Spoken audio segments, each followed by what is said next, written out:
चीन के हुबई प्रांत में गैस पाइपलाइन में जबरदस्त विस्फोट हो गया। हादसे में 12 लोगों की मौके पर ही मौत हो गई, जबकि 138 से ज्यादा लोगों का इलाज चल रहा है। इसमें से 37 लोग गंभीर रूप से घायल हैं। ये विस्फोट रविवार को झांगवान जिले के शियान शहर में हुआ। धमाका इतना जबरदस्त था कि इस धमाके में कई इमारतें भी तबाह हो गई।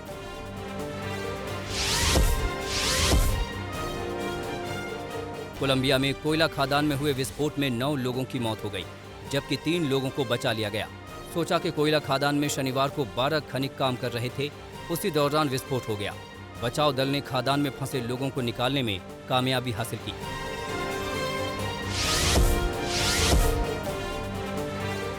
ट्यूनीशियाई की राजधानी ट्यूनिस में पुलिस की बर्बरता के खिलाफ बड़ा प्रदर्शन हुआ।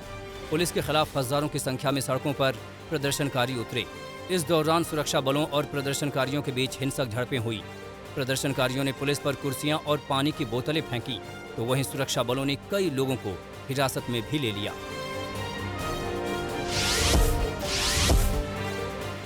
म्यांमार में सैन्य तख्तापलट के खिलाफ एक बार फिर से प्रदर्शन तेज हो गया है।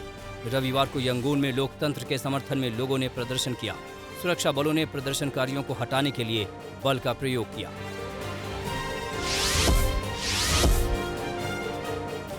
जापान की राजधानी टोक्यो में जापानी एयरलाइंस ने बड़े पैमाने पर वैक्सीनेशन शुरू किया।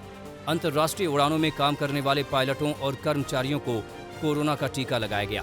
ओलंपिक खेलों की वजह से जापान ने वैक्सीनेशन अभियान में तेजी की है।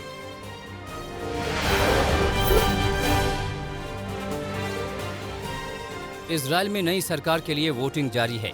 दक्षिणपंथी यामिना पार्टी के नेता नेफ्ताली बेनेट इजरायल के नए प्रधानमंत्री बनेंगे। नई सरकार के गठन के बाद प्रधानमंत्री बेंजामिन नेतन्याहू 12 साल के रिकॉर्ड शासन के बाद विपक्ष में बैठेंगे।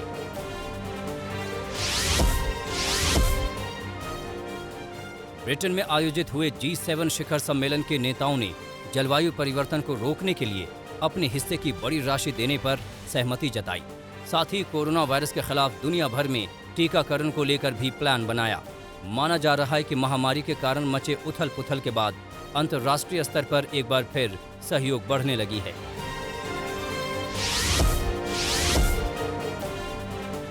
G7 के सम्मेलन में ब्रेक्सिट सीमा तनाव का मुद्दा उठा। बैठक में ब्रिटेन ने यूरोपीय संघ पर आक्रामक दृष्टिकोण अपनाने का आरोप लगाया। साथ ही ब्रिटिश विदेश मंत्री डोमिनिक राब ने कहा कि हम उत्तरी आयरलैंड के साथ व्यापार को लेकर यूरोपीय संघ के साथ तनाव कम करना चाहते हैं।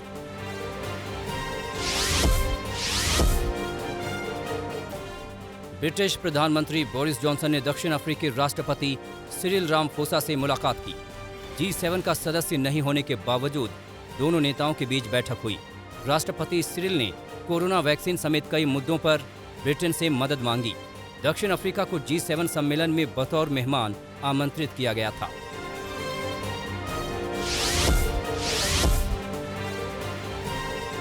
अमेरिका के 3 राज्यों में देर रात हुई गोलीबारी में 2 लोगों की मौत हो गई, जबकि करीब 30 लोग घायल हो गए।